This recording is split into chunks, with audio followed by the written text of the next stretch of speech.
I believe that Travis Hunter will play both sides in the National Football League, and I think he can. I actually don't think it's that hard. College football has never been better. Interest has never been higher. I believe that we are at the dawn of the golden age of college football. It was an epic day of college football. It was one of those days where you fall in love with the sport all over again.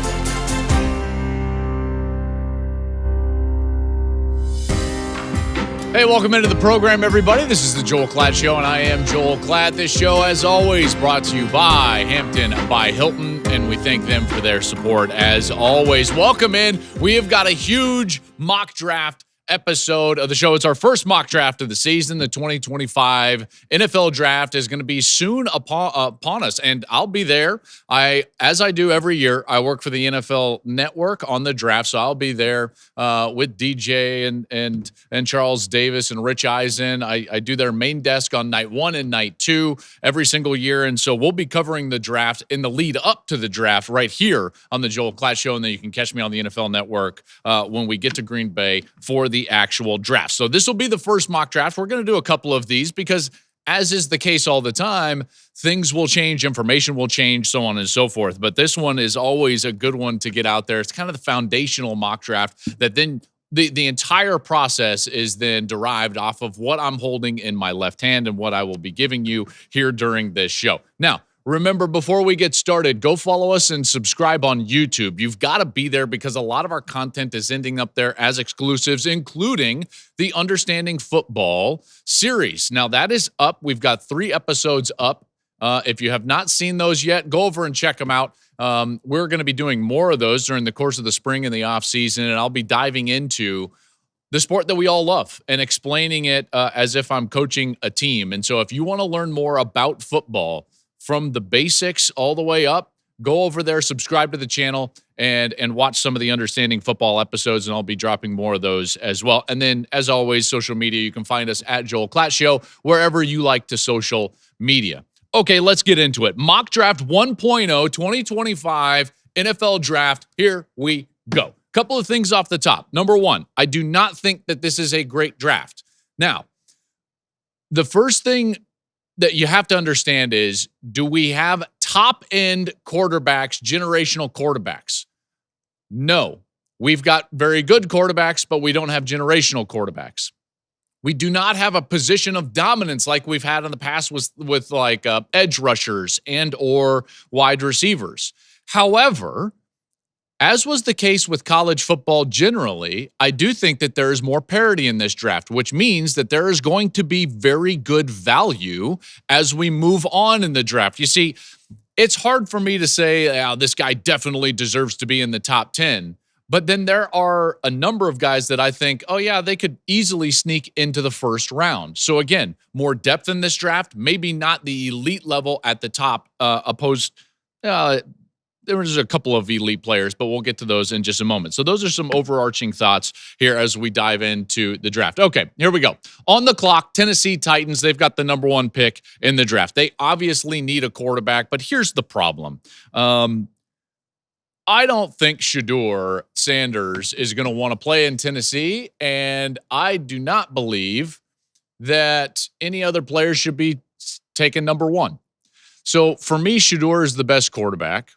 And Tennessee can either not take him and go with Cam Ward at number 1, or I think they can get some capital, still fall back and potentially get Cam Ward and get more capital later in the draft. I think that that's what they're going to do. So I don't generally do this, and it's going to be the only trade of the first round.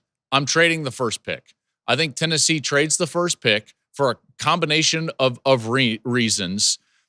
And I believe that the Giants jump up to number 1 from 3 to 1. And the New York Football Giants are in the number 1 spot because they do have a great relationship with Shedeur Sanders. They have vetted him out several times. I believe that it is reciprocal there. And I think that the Giants move up to number 1 and take Shedeur Sanders with the number 1 pick in the NFL draft. Here's a little something about Shedeur.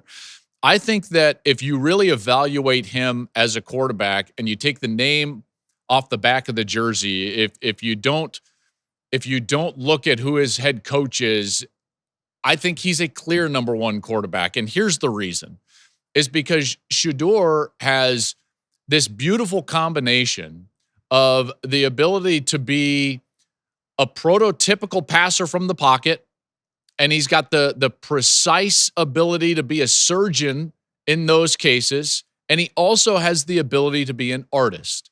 And that combination doesn't come around a lot.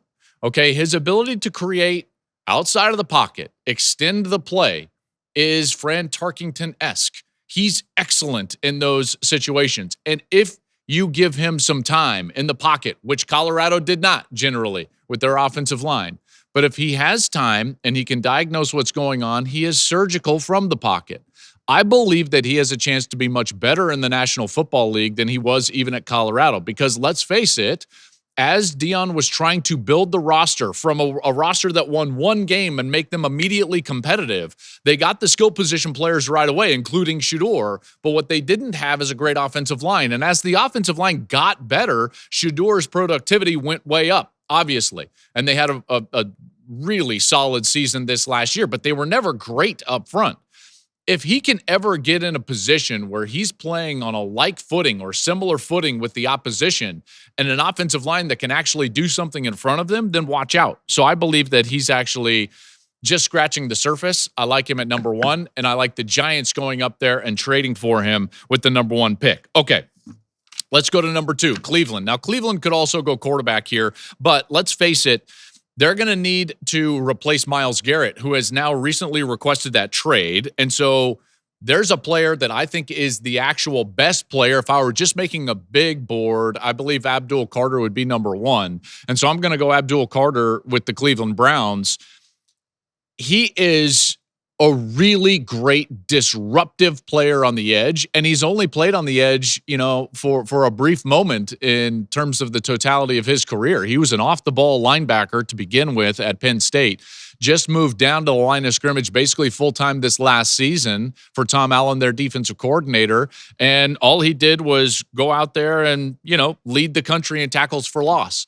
I believe that as he gets more comfortable at the line of scrimmage, he can have an impact that is similar to Micah Parsons. They won the same number at the same school in college. And this guy is really good. As twitchy as they come, he's athletic. He can sink back into coverage, which if you're watching YouTube, which you should, and subscribe, you're watching those highlights right now.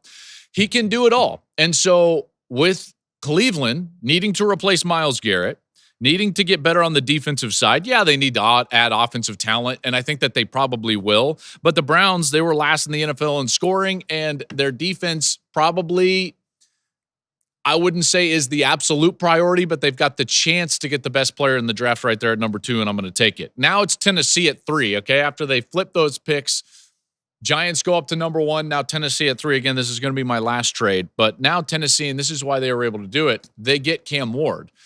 So if they can't work something out with Shedeur Sanders, which again, I just don't think Shedeur Sanders is going to be willing to play in Tennessee with the history of what that organization has done from a quarterback position standpoint. And so Tennessee can either take Cam Ward with number one or go back to three, still get Cam Ward and get draft capital. Well, to me, that's a no-brainer, okay? So that's why they're moving back. They take Cam Ward. I really like Cam Ward a lot. I think that this guy is a talented player. If Carter was on the board, I think that they would have to think long and hard. Tennessee was bottom 5 in sacks, but they need to get their quarterback. Will Levis just hasn't worked out the last couple of years. Cam Ward fits. He's on my board, the second best quarterback. I think that there's quite a drop after those top two guys, and you've got other teams sitting there like Las Vegas, like the Jets potentially, that are going to be needing quarterback help. So you've got to grab them there.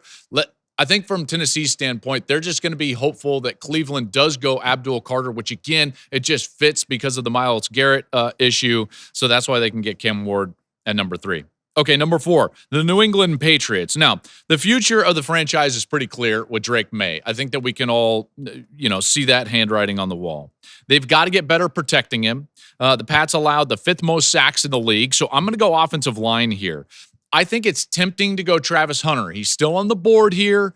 It's tempting to go Travis Hunter because they can address the corner issue and the wide receiver issue with one player. However, I think you're going to go first principles here and try to get better at the line of scrimmage. What did we see, by the way, in the college national championship and playoffs, and what did we see in the Super Bowl? You better be able to protect your quarterback. And so if you're going to give the keys to the castle to Drake May, you better be able to protect him. I'm going offensive tackle from LSU, Will Campbell. So Will Campbell, it might not be the sexiest pick, but it's a really solid pick. And I've got Campbell at 4 to the New England Patriots. Again, they're going to have to pass on Travis Hunter right there, and the next team is going to be really glad that they did, and that's Jacksonville. So Jacksonville is sitting here.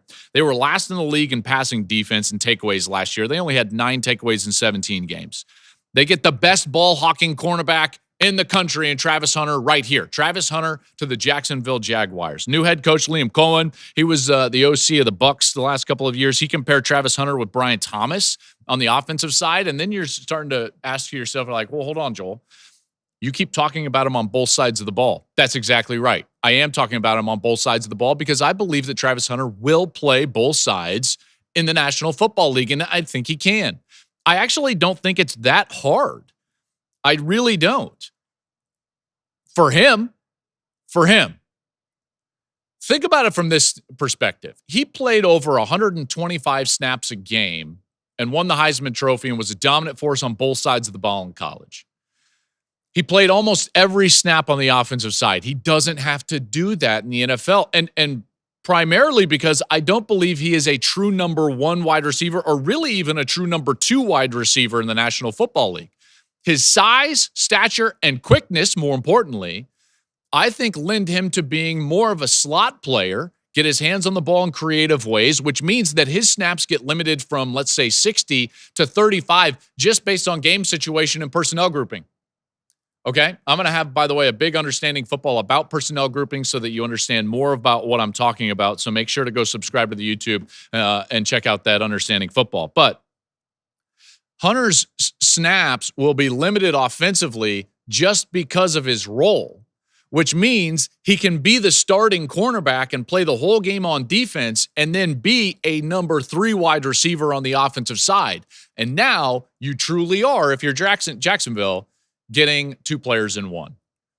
I think that he can grab 40 to 50 catches in the National Football League, maybe 30 to 40 catches in the National Football League while being a true shutdown corner. His instincts on the defensive side are rare. I think his value is greater as a corner. He has the potential to be a top 2-3 corner in the National Football League, whereas he can be a very good number 3 wide receiver. I don't think he's ever going to be a top 2, 3, 4 wide receiver in the National Football League, mostly based on physical stature. But if you can tell me you're going to give me an elite corner and a guy that's going to certainly help on the offensive side, I'm going to take that. So the Jaguars get Travis Hunter right there at number 5. All right, so then Vegas is up, and Pete Carroll, their new head coach, Chip Kelly, their new offensive coordinator. I think that they could possibly try to move up for a quarterback. We'll see, how much my colleague has an influence on their draft, Mr. Brady, but I go back to this a lot. If you see coaches that have success a certain way, they generally try to go back and follow that blueprint, okay? So what did Pete Carroll have success with? Defense. Pete Carroll in the NFL found his quarterback in the middle of the draft in Russell Wilson and built his team around running the football with Marshawn Lynch, although they didn't inside the 1-yard line, which was crazy, and defense, okay? And there's a guy that just screams Pete Carroll defense to me on the board right here, and that's Will Johnson, the corner from Michigan. Will Johnson has great length. He reminds me a lot of Richard Sherman. I think he's great in zone. Pete liked to play a lot of zone, at least in his past, with post-safety defense. Again, subscribe to YouTube. Go over to Understanding Football. You're going to know all the terms that I throw out in all of these episodes. Will Johnson is a shutdown corner. He's got great ball skills. He's great in zone. He can play man. He's very smart. He's physical. He likes to rally up and make tackles in the run game. He screams Pete Carroll to me. I think that fits a lot. He's 6'2", 200 pounds. And if Brady is involved at all, then Tom Brady gets a Michigan man in his first draft. It works. Listen, it works. So let's go to the Jets. I think that the Jets would love to get a quarterback. I don't think that they've got the capital to move all the way up there because, again, Tennessee is not going to be moving around too much. They're not going to move past 3. They need a quarterback. New York definitely needs a quarterback, at least in my estimation. And so the 2 quarterbacks that you would take in this spot are off the board, and I don't think you're going to reach on another one. So what do they do? What do the Jets do? Well, Aaron Glenn is a defensive guy. He's your new head coach. What have we seen in college football? What have we seen in the National Football League about what wins at the top? You better control the line of scrimmage, okay? We can talk about all these other pieces all we want, but man, you better control the line of scrimmage. And the Jets have the opportunity to select what I believe to be the most disruptive defensive player outside of Abdul Carter, of course, different positions, but Mason Graham, the defensive tackle from Michigan. This guy's tape is unreal. It's exceptional. He is a block destructor. He's quick. He rushes the quarterback. He stops the run. He does it all. He does it all. He's the best defensive tackle in the draft, and I believe that the Jets would get much better defensively if they got Mason Graham. How much does a great pass rush help your secondary? Let's just look at what the Eagles did to the Kansas City Chiefs in the Super Bowl. All right, it's very clear. You look at what Michigan has built themselves on. It's being great on the defensive side. He was a huge part, if not the main part of a defense that went 15-0 and won a national championship a couple of years ago. I really love Mason Graham. I think that he fits perfectly for a team that might be trying to rebuild their identity, and Mason Graham goes to the Jets. Okay, Carolina at number 8. This is when you can kind of start to go a little bit quicker because I think people are going to be trying to move down. Maybe there's not the great value right here, but they're not going to have trade partners. So they're going to be taking, and they're going to be taking for need, best available, all of it. Okay, so Bryce Young, he had a nice finish to the season. They need some help on the defensive side. Worst scoring defense in the league last year. Specifically, they need help on the edge. They only had bottom 5 in sacks? Bottom 5 in sacks is not going to get it done in this league. I like Jalen Walker, the linebacker, outside player for Georgia. Okay, Walker is a do-it-all linebacker. He can play inside. He can make tackles. He can move to the edge. He can be explosive as a pass rusher. So Jalen Walker to Carolina, I think that fits really well right there. Let's go to number 9, New Orleans. They've got what we think is, needs in a lot of places. Kellen Moore has been looking across the field as the offensive coordinator in Philly this year, and he's seen a guy that just dominated the Super Bowl. He's got to play against him in practice, and Josh Sweat, 6'5", 265 pounds. Okay. Now, Kellen Moore comes over from Philadelphia, where they just made a living drafting Georgia defensive players. And lo and behold, here's Mykel Williams, an edge player from Georgia who's 6'5", 265, almost identical to Josh Sweat. And even though he dealt with some injuries when he was healthy, he showed the ability to be dominant, in particular in those 2 Texas matchups, 4 sacks in each of those 2 games. Not each of those, 4 sacks total in those 2 games.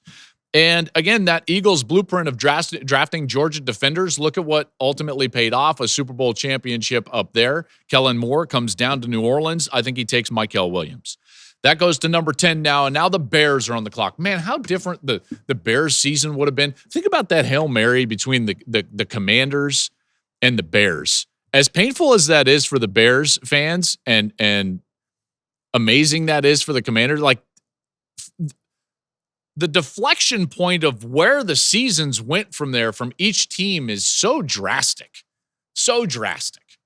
Chicago needs help. A lot of places. Ben Johnson comes in from Detroit to be their head coach. One specific reason. Get the best out of Caleb Williams.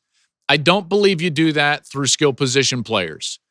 I believe you do that through the offensive line. Remember, last year they had a chance. They had a chance to draft a tackle like Olu Fashanu or Taliese Fuaga. They passed on that. They went Rome Odunze. Okay, fine. You know what? I love Rome Odunze as much as the next guy. But now you can't pass on an offensive lineman this year.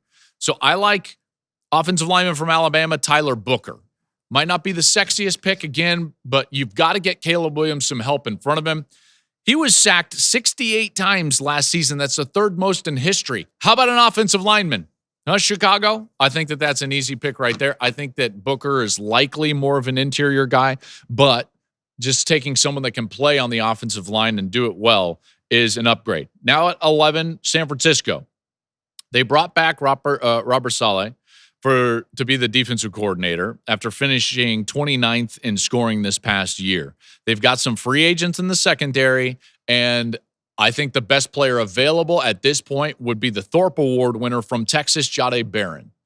That fits for me. I think that's an easy pick for San Francisco. Jahdae Barron, very good player. He can go to San Francisco that needs help on the defensive side. They're going to be struggling contractually in the secondary, so he can make them younger. He can make them cheaper in that area, and I think that he can give them that same impact. Really like his game. I've loved his game for a long time. So Jahdae Barron from Texas goes to San Francisco. Then we go to number 12, and a pick that everyone's going to be thinking about, as we always do, the Dallas Cowboys right there at number 12. Defense and run game are big areas of need for the Cowboys. Dak coming off of that hamstring surgery. The Cowboys need a running back, in my estimation. They were 30th in the league in yards per carry this past year. Jerry has shown that he's not afraid to draft a running back in the first round. I'm going running back Ashton Jeanty from Boise State, going to the Dallas Cowboys. Jeanty is the best running back available. This guy is an unreal runner. Okay, he's a plus runner. Whatever the play is blocked for, he's gaining plus yardage on top of that. He's physical. He's fast. He's got home run ability. While they didn't throw it to him a lot this last year, it was more based out of the fact that they were going to hand it to him 28 times. You can't throw it to him 5 times if you're going to hand it to him 28 times. And they didn't want to hand it to him 22 times because they were going after Barry Sanders. He can catch it, and he's got pass catching production in his background at Boise State this last year, notwithstanding, though, because of the importance of trying to get that record for Ashton Jeanty as he was on his march toward a potential Heisman Trophy, in which he finished in a very close second to Travis Hunter. I love Jeanty. I think he's perfect in that spot, and I think Dallas is the team that takes him and improves that run game. Now we go to 13, the Miami Dolphins. Dolphins have a lot of free agents on the defensive side of the ball. So I was looking at this and I was like, give me a versatile defender, and Jihad Campbell from Alabama came to mind. And I think that this is a smart spot for Campbell. Campbell moved around at Alabama. Okay. So he's going to have history on the ball, off the ball, inside, outside, all of those places. He was a linebacker, but moved more outside as the Tide had some injuries this last year. Former 5-star recruit. He was first team all SEC. Led the Tide in tackles. He's a good football player. And I think Miami would do well if they drafted him because, again, their defense is going to need to fill a lot of holes, potentially, based on what happens in free agency. And Jihad Campbell, he can play in a lot of places, and he's a versatile hybrid-style player, which I think holds a lot of value in the modern game. So, yeah, hybrid player there. Number 14, Indianapolis Colts. They are up here. So the Colts, I think, need to reinforce the offensive line, not only to give Jonathan Taylor a little bit more help, but Anthony Richardson a little bit more help. You can really lean into, I think that and no pun intended with the franchise's history in Baltimore, but with Richardson, I think that you have an opportunity with Taylor to be a Ravens-style team where you can really dominate on the ground. Because your quarterback can run it really well and be a threat with his legs, and you've got a really good running back. That's a good blueprint. So why not go up front? I like them going offensive line here. I like the right tackle at Missouri, Armand Mimbu, 6'3", 325 pounds. I think he could play guard at the next level, which would fit with what Indianapolis needs. So Mimbu, 14 to the Colts. Falcons up at 15 here. They have got to get pass rushing help. Second fewest sacks in the league this past year. I look at my big board, and I know you guys don't see it right now, but there was a guy before the season that a lot of people talked about, hey, if the season falls the right way for him, he could be a number 1 pick in the draft. He could be the number 2 pick in the draft. And that's the edge player from Tennessee, James Pierce. I like Pierce there, and I think that Atlanta will feel like they got great value with Pierce because, again, at the top end, I think he's got top 5 pick potential. It didn't pan out that way. I think he's going to fall down into the middle of the first round, and when you look at the need, for pass rushing help that Atlanta has, second fewest sacks in the league, like I mentioned, Pierce fits really well right there with the Falcons. Then the Cardinals are up at 16. They could also use some help, by the way, off the edge. And Shedeur Stewart, who didn't quite have the production that we all feel like he should have from Texas A&M with the way he was recruited as a five-star kid, I think he's going to test well. He went down to Mobile and had a really solid Senior Bowl. He's 6'5", 290 pounds, NFL frame. Like I said, the production wasn't really there. Only 4.5 sacks in 37 games. And that gives me a lot of pause. And that's why I've got other edge rushers up there ahead of them. But again, good Senior Bowl week. And I think teams are going to be really fascinated with his body type. So I'm going to go Shedeur Stewart right there to Arizona with the 16th pick. The Bengals up at 17. And there's a couple of players that are still on the board that, I struggled with leaving them on the board until this point. And that's the two tight ends. I think the Bengals have too many contracts to figure out on the offensive side. They've got to figure out Chase, Trey Hendrickson's. They want extensions. Likely going to lose T. Higgins in free agency. And then you've got this issue of what's the blueprint out there? Brady recently had Gronk. Stafford had Cooper Kupp. Mahomes has had Kelsey. Philly notwithstanding, they did it with defense. But if you're going to win with a great quarterback, you better give him somebody that can really own the middle of the field and that, if needed, the entire passing game can run through. Now, is someone going to come in and take Jamar Chase's targets away? No.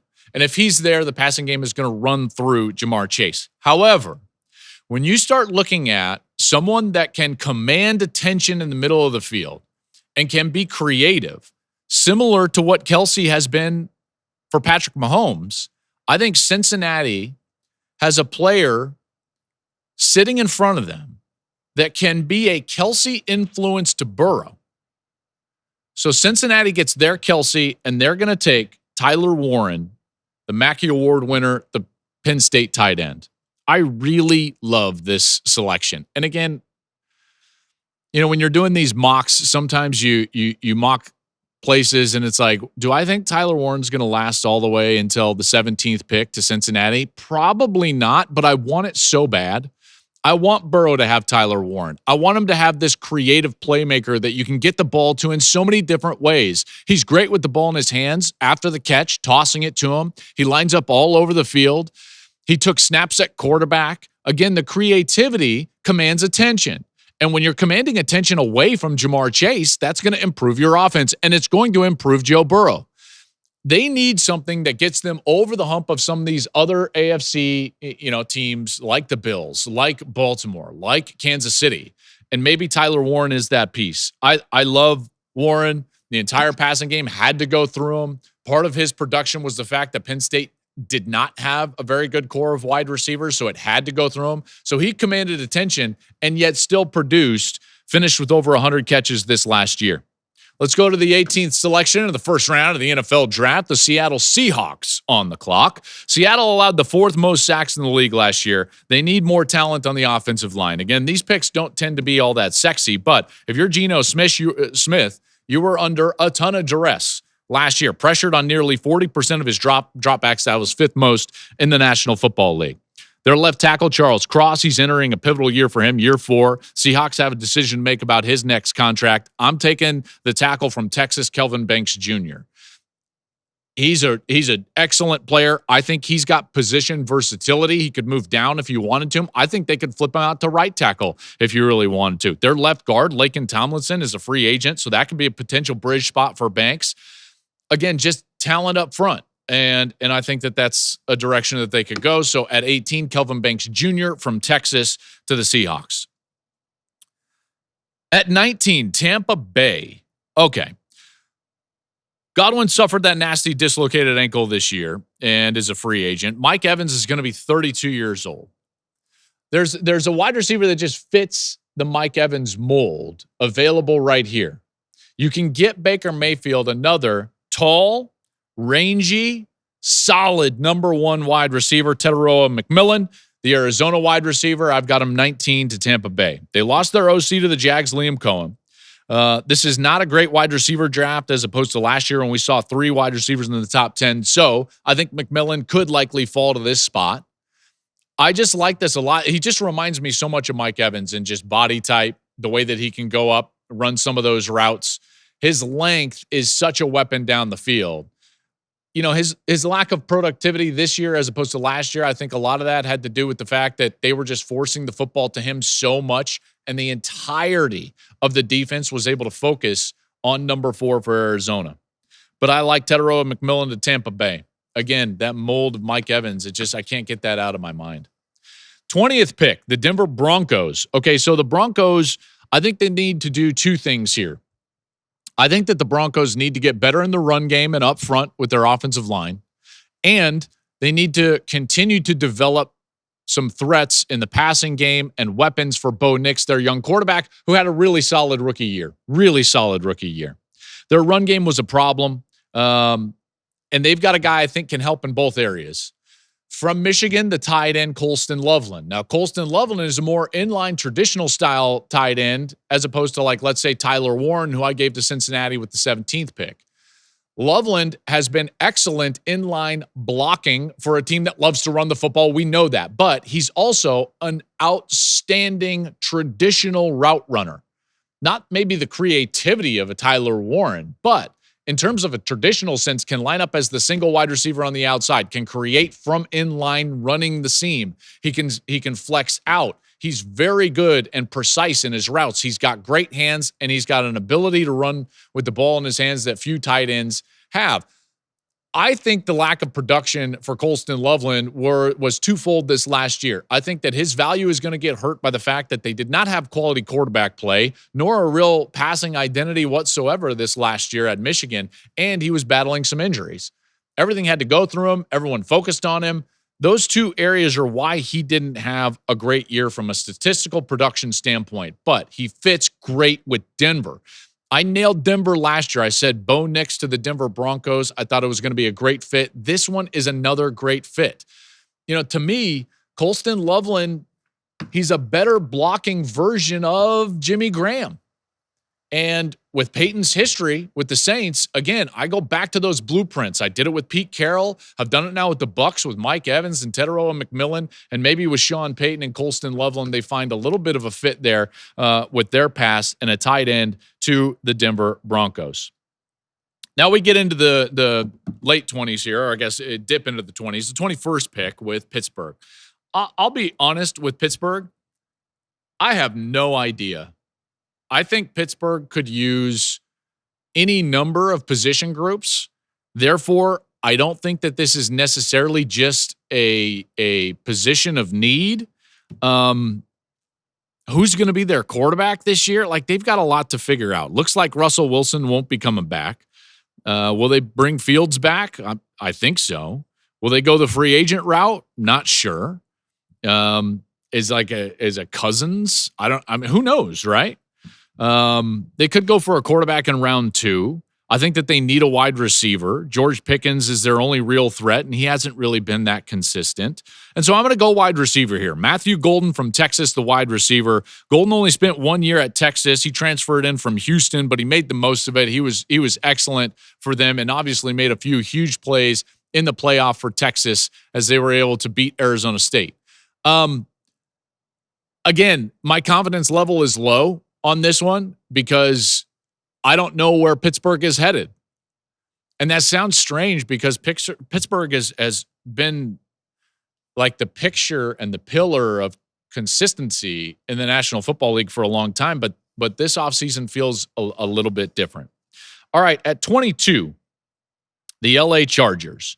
Now, here's what's fascinating is that the Chargers are sitting here and Jim Harbaugh just saw 3 of his Michigan Wolverines selected already. So Will Johnson, Mason Graham, and Colston Loveland are off the board, right? And I just don't think that Jim Harbaugh is going to allow a Michigan Wolverine to pass him up right there, in particular when that guy is Kenneth Grant, the defensive tackle from Michigan. Nobody knows Kenneth Grant better in this league than Jim Harbaugh and Jesse Minter, the defensive coordinator. And do they need defensive help? Maybe not, but guess what? I sat with those guys face to face, and they each told me, hey, in the long run, Kenneth Grant might be the best one of them all. Now, was he better than Mason Graham in college? No, not quite. Was he almost as good? Yes. Those two as a tandem were phenomenal. Minter's defense was number one in the NFL in scoring this past year, and he wants to build a run wall. Okay, I talked with these guys at length. Mike McDonald, then Jesse Minter, then Wink Martindale. The Raven-style defense that Jim Harbaugh brought back into Michigan was this. You build a run wall up front, then you build hard edges to rush the quarterback, and then you throw hybrid, fast, physical, smart players in the second and third level. You get some corners that can cover, in particular in man coverage. You get them locked down on the outside. That's how you win and play great defense. And building a run wall is the first building block of that defense. Kenneth Grant, I think, is going to be a tremendous player, and we might look up at the end of this and say, oh, man, he was better than all of them. Again, that's what they told me sitting face-to-face last year when I would go and call those games. Upside with Grant is huge. 6'3", 340 pounds. He's a total freak athlete. You'll remember, not this last year, but the year before, Michigan rolled into Penn State. Katron Allen breaks away, and he's got like a breakaway, and Kenneth Grant hawks him down, 340 pounds. Dude is nimble and very good, and I think he's going to be a great pro. Green Bay up at 23. Packers took Jordan Morgan out of Arizona last year in the first round. He battled some injuries his first year, played guard rather than tackle where he played in college. Packers can keep getting stronger on the O-line, so I'm going to go there. Josh Connerly, the Oregon tackle. Again, Green Bay could go a lot of places. I like Green Bay's future a lot. I like Jordan Love a lot. Why not give him and continue to give him offensive line help? Because remember now, like the blueprint, you better be able to protect your quarterback if you're going to go win at the top end. Kansas City couldn't do it.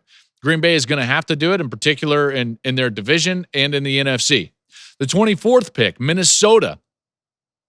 The Vikings need help on the interior of their defensive line, particularly looking for someone who can rush the quarterback a little bit. Derek Harmon, the tackle from Oregon, couple of ducks right in a row right here. I like Harmon a lot. He led all interior defenders in QB pressures this past year. He had 55, 12 more than the next closest in the country. That's more than Mason Graham. That's more than Kenneth Grant. So Harmon is a twitchy interior defensive lineman that can get after it. So another Oregon Duck, he transferred in for his final season after beginning his career at Michigan State. So right there. So you've got Connerly from Oregon, Harmon from Oregon, going back-to-back to the Packers and the Vikings. The 25th pick. This is one of my favorites again. Are you ready? Houston. Where are we going, Houston? I think you need to give your quarterback some more weapons. And guess who's available? His old teammate, Emeka Egbuka, pairs up with C.J. Stroud back in Houston. I love this. These two are close. They are great friends. They were very productive together in college, obviously. Egbuka is a really mature player who will succeed. I say again, he will succeed at the NFL level. The guy is a worker. He's a technician in his routes. He's good with the ball in his hands after the catch. He's fast. He's built sturdy to play in the slot, which I think is going to be his best position in the National Football League. The Texans need a wide receiver to go with Nico Collins. Diggs is a free agent and coming off that ACL injury. He's 31. Tank Dell suffered that terrible knee injury. I think they need help on the outside. This one fits. He's going to be such a good pro, folks. Name the last Ohio State wide receiver that didn't pan out. Anyone? In the back? That's right. I can't think of one either. So, yeah, Emeka Egbuka is going to work out, and why not pair him with C.J. Stroud? That's a perfect pick right there. Okay, 26, the Los Angeles Rams. All right, the Rams have a big need at left tackle. Their starter, Alaric Jackson, is a free agent, as well as their backup left tackle, Joe Noteboom. The Rams don't have a second-round pick this year. They do have 2 third-round picks this year, but even though he was injured, I loved what Josh Simmons from Ohio State was putting on film before the injury in that Oregon game in the middle of the year. Because that injury happened in the middle of the year, he's going to have a lot of time to rehab. It's not like it's a late season injury. And so I like Josh Simmons to the LA Rams. He was having a great year, hurt his knee against Oregon. I think it's the only reason he falls to this point. So there's some value there. There's some position of need there. There's some best available there. I think it makes a lot of sense right there. Josh Simmons from Ohio State to the LA Rams. The 27th pick in the first round goes to Baltimore. The Ravens starting left tackle Ronnie Stanley and left guard Patrick McCarry are free agents this year. So I think that you need a guy that's versatile up front. I think that they're going to go offensive line. And there's a guy that showed his versatility because of the injury to the player that was just selected, Josh Simmons, Donovan Jackson, the All-American guard who had to bump out to tackle and played great the entire second half of the season en route to a national championship, bumped out to left tackle. Donovan Jackson is a heck of a player and showed that position versatility that is going to make him very valuable. I'm a big fan of Donovan Jackson. He's a smart player. I've had several conversations with him. He's the type of player that loves football and will succeed in the National Football League. I like him right there. I think that he fits a lot of needs. Keep building that line in front of Lamar, in front of Derrick Henry. Donovan Jackson to Baltimore. Will a Harbaugh draft an Ohio State Buckeye? Maybe. Who knows? 3 Buckeyes in a row right there. 3 Buckeyes in a row. Number 28, the Detroit Lions. All right. I couldn't go a 4th, right? Full disclosure, I really wanted to give the Detroit Lions, Dan Campbell, I wanted to give him Jack Sawyer here. Edge for Ohio State. I think he screams Dan Campbell. I would love to see him and Aiden Hutchinson become the stepbrothers. Like they would scream stepbrothers. Did we just become best friends? Yep. But I can't do it. So I'm not going to. Dan Campbell has to replace his OC and his DC this offseason. Both have become head coaches. Don't let the small school fool you, okay? I covered Mike Green, the edge player from Marshall, when he played Ohio State. I thought he played really well that day against Ohio State and Josh Simmons, who just got selected 2 picks ahead of him. And Mike Green is a guy that I think is a good selection here. Again, I wanted to go stepbrothers here, but I didn't. I didn't go full step close. So we're not getting prestige worldwide in Detroit. I'm going Mike Green to Detroit. His head coach at Marshall was Charles Huff, who I actually really liked. Our meetings were fantastic. As an assistant, he was under Nick Saban at Alabama, and he said Green would have started at Bama when he was there. He said he's the real deal. Reminds him a lot of Will Anderson, perhaps not quite as powerful, but maybe more athletic. But no one's heard of him. Why? Because he played at Marshall. He led the country in sacks with 17, was second in the country in tackles for loss with 22.5, only behind Abdul Carter, who played 3 more games than he did. So you might not know about Mike Green right now, but you will later, and maybe he goes full step brothers with Aiden Hutchinson. Although they wouldn't have the rivalry, so it's not like they're going to have did you touch my drum set? 29th pick in the first round, Washington Commanders. Jaden Daniels was phenomenal. Love Jaden Daniels. What a year Jaden Daniels had. The future is looking bright in Washington. I really like what the Commanders are doing. Now, they need to address the defense. They gave up 55 to Philadelphia in the NFC Championship game. That can't happen again. The Commanders could be a potential trade partner with the Browns to go after Myles Garrett. Huh? What do we think about that? I think that could be an interesting landing spot for him. Washington struggled against the run this past season. They were bottom 5 in the league in yards per carry defensively.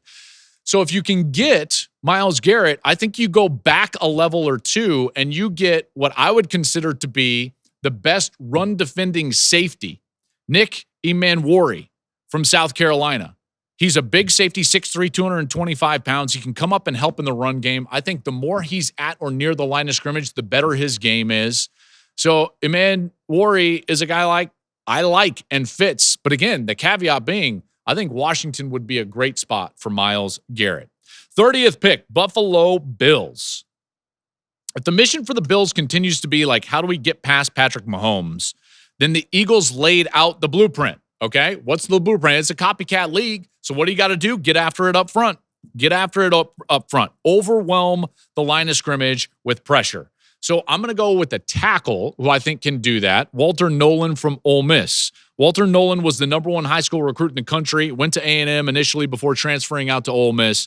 Good player. Bills have 2 second-round picks as well, thanks to that Stephon Diggs trade. So they're going to be able to stock up. They might be able to get another edge rusher in the second round. But again, the blueprint, what did Philly just show you is that you can't just sit there and cover up in the secondary. You've got to affect Patrick Mahomes by getting to him. By the way, the only real bad losses Mahomes has had in his career have been 2 Super Bowls. And in both cases, whether it was Tampa or this Philly one, they got after him and pressuring the quarterback with safe coverage. Not through the blitz, but with a dominant 4-man rush. And in order to do that, you've got to have quality guys even in the interior, and Walter Nolan certainly fixed that. 31st pick, Kansas City, coming off of that Super Bowl loss. Despite getting blown out in that Super Bowl, the Chiefs aren't going to go anywhere, folks, okay? They're not going anywhere. They could use some help at the line of scrimmage, though. What did we just see? They got blown up front. I'm sure they would love to add an offensive lineman here, but there isn't really a good fit, at least in my mind. They could go O-line, could try to tray out, but there is some value on the defensive line. So why not give the defense further ammunition to also do what Philly was just able to do, which is rush the passer. Chris Jones still dominant, but he's going to be 31 this summer. The Chiefs have no other defensive tackles currently under contract next year. Wharton started next to Jones this year, but he's not under contract for next year. So they own Walker, the tackle from Kentucky. This is a guy that was highly recruited coming out of high school, has been a little bit lost in the shuffle at Kentucky, but I like his game, and I think he could fit nicely next to Chris Jones. And that comes to the last pick in the first round of our mock draft, the 32nd pick of the first round, the Philadelphia Eagles. I almost did the cheer, but I didn't. Howie Roseman has 2 big free agent decisions to make on the defense. Zach Bond, Josh Sweat. Both are coming off huge years, obviously, great Super Bowls. That usually equates big paydays and not for the team that you won the Super Bowl with. Okay, so he might be having to fill some holes on that defense. Why not keep infusing the talent with defensive line players that can get after it? Donovan Ezaruka from Boston College is a guy that I think he's been good in this process. Are there others there? Sure. Maybe a Jack Sawyer from Ohio State. Ezaruka is a good player, though. He was second in the country in sacks with 16 and a half, just 12 games. So production. I'll always value production because if you produce at one level, generally speaking, you'll probably produce at the next. Now, is that a tried and true fact? No, not all the time. But generally speaking, that is the case. So Ezaruka there to the Super Bowl champs. We're going to have lots of draft content over the next few months leading into the draft. We're going to continue to cover college football like we always do. We're going to have my top 50 players. We're going to have position rankings, more mock drafts, no doubt. By the way, I've teased it several times. You got to get over to YouTube, subscribe, hit the notification button because we've got the Understanding Football series up and started. The first 3 are there. We have got the next few in the works right now. And so those will all be debuting here in the next weeks and months. I have a mailbag episode of the Joel Klatt Show. That's dropping on February 17th, next Monday. Okay, so a mailbag episode. Thank you for all of you that threw in questions. We just decided to do it on social. You can follow me on X at Joel Klatt, and that's primarily where I got a lot of those, as well as Instagram. So we're going to have a mailbag episode of the program. That's coming up on Monday, the 17th.